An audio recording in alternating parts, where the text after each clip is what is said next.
Hello once again everyone. This time I want to take this into a little bit of a different direction. I'm going to talk about organization in FL Studio. I'm doing this video for music producers who maybe are starting out or advanced music producers also, and who still struggle with organization in FL Studio. I feel like FL Studio still needs improvement when it comes to organization, and I even see a lot of industry producers projects in FL Studio and they all look like a big mess to me, and personally I cannot work like that, and I'm sure there are some people who have FL Studio who also cannot work like that. So that is why I want to show you music production tips for organizing your projects in a better way. And make sure to stay until the end of the video. I'm going to be announcing something cool in the end of the video, so make sure to stick until the end, and let's get straight into the video.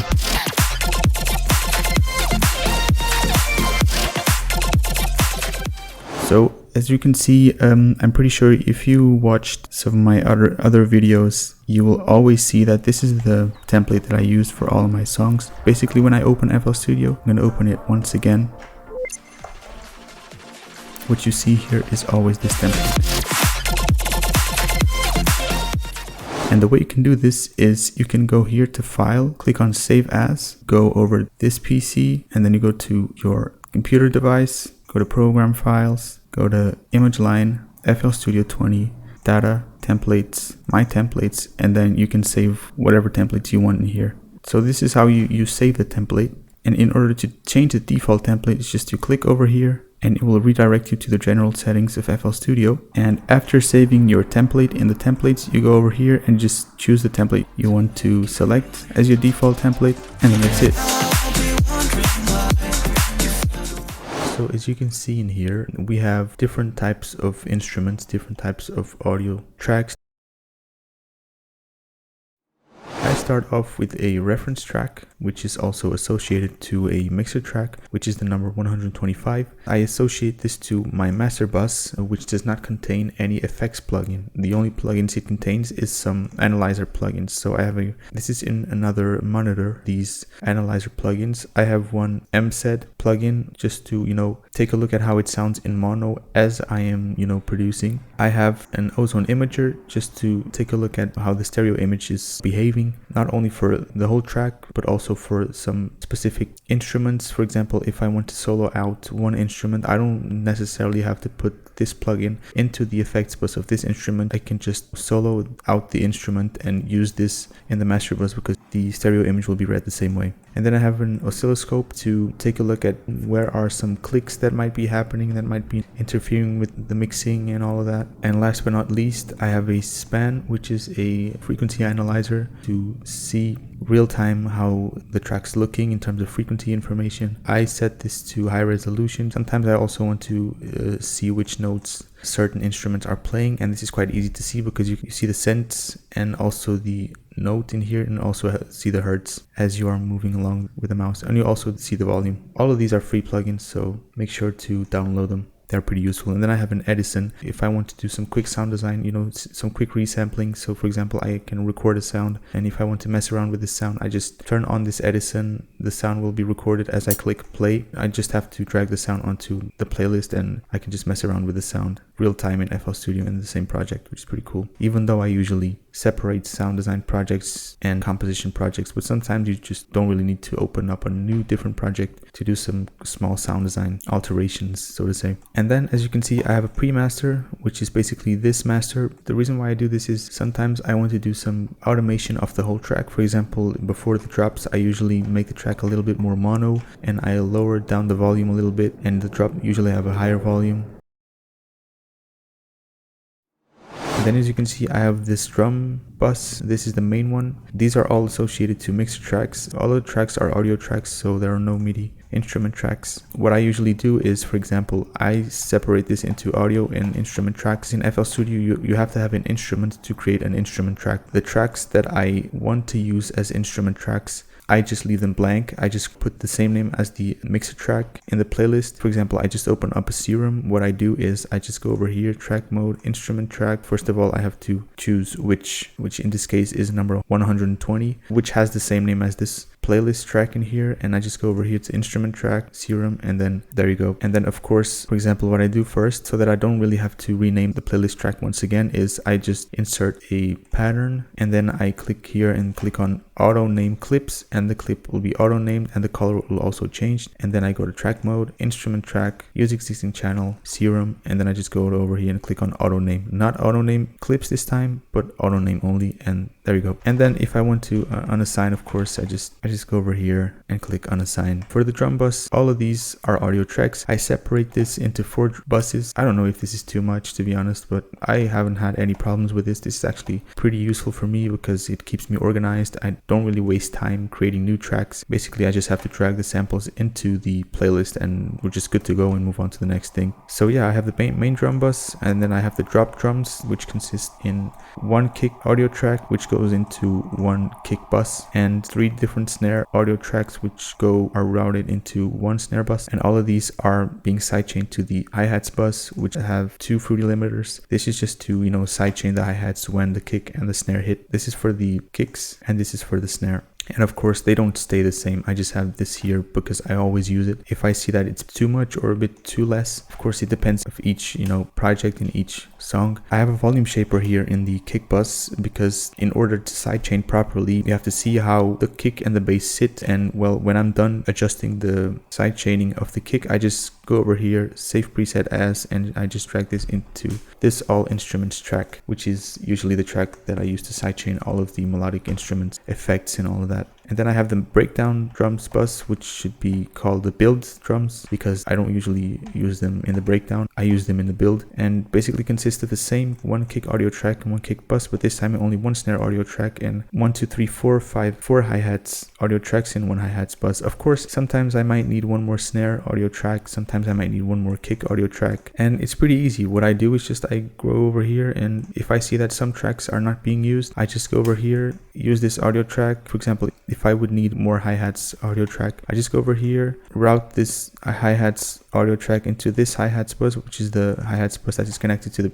build drums, the breakdown drums in this case, and then we're good to go. We can change to number 5, and then it's done. And then I have the intro drums, basically same thing. And then I have the drum fills, which I use for, drum fills. Nothing too surprising really. In terms of EQ, they are, all the same. Don't really have any effects there already. The only buses that have some effects are the kicks bus, volume shaper, the hi-hats bus with some basic EQ, because you usually do not want really the low end information of the hi-hats. All of these hi-hats bus have the same thing. They're also cutting everything above 16k, which is pretty cool. And for the main hi-hats bus, this is all the same for all the hi-hats buses. EQ, removing anything below 150 hertz and anything above, in this case, 18,700 hertz, but I would say you could put this down to 16k. And the limiters, as I said. And once again, kick bus and snare bus are all sidechained to the hi-hats bus. Same thing for all, except for the drum fills. And then I've got the vocals, and as you can see in here in the mixer track, the vocals are sidechained to the all instruments track and also to the pre-master. This happens because I usually want to sidechain the vocals, and therefore when I want to sidechain the vocals, I route the vocals to the all instruments track and I remove them from the pre-master track because I apply the sidechain usually either in this track or in this one for quick and easy workflow. And I have 2 audio tracks for the vocals because usually the vocals do not consist in MIDI tracks. Sometimes they do, but most of the times they don't. And in case I want to change this, I just go over here, click on unassigned, and if I have an instrument, I just go over here, instrument track. It's usually a sampler, but yep. In terms of effects for the main vocals for the audio tracks, I don't really have it. For the vocal bus, which is also an audio track, I have the simple EQ, removing anything below 100 hertz and anything above 16.5k. Of course, this does not stay the same every single time. I change this sometimes so that I just don't really have to upload every single time I want to use it. And as you can see, 1 more audio track for the all instruments track. This is the main track for all instruments. This is a track where I usually apply the sidechain.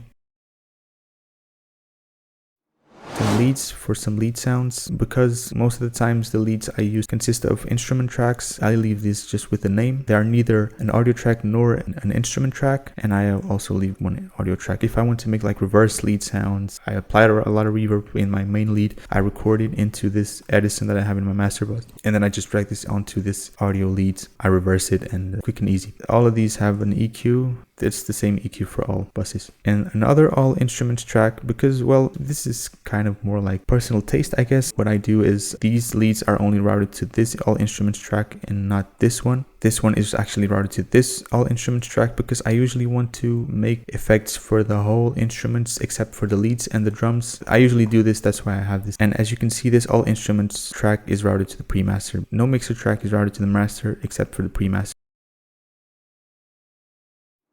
And then I have the effects bus. I have different types of effects, white noise effects, which are usually risers and sweep downs and sweep ups that consist of white noise and not like tonal things. These all have the same EQ, as you can see. I have this effects bus for impacts. I have this Foley effects bus for more like Foley sounds, like for example, if I want to apply some rain for ambience and all of those things, and tonal effects for, you know, more like melodic effects. All of these are audio tracks except for this one if I want to, you know, use some MIDI information, some sampler or some instrument for the tonal effects. And then the vocal effect for like reversed vocal effects, some background vocal effects. These all have the same EQ, removing anything below 100 Hz and the 16K thing. And the main effects bus, well, does not really have anything.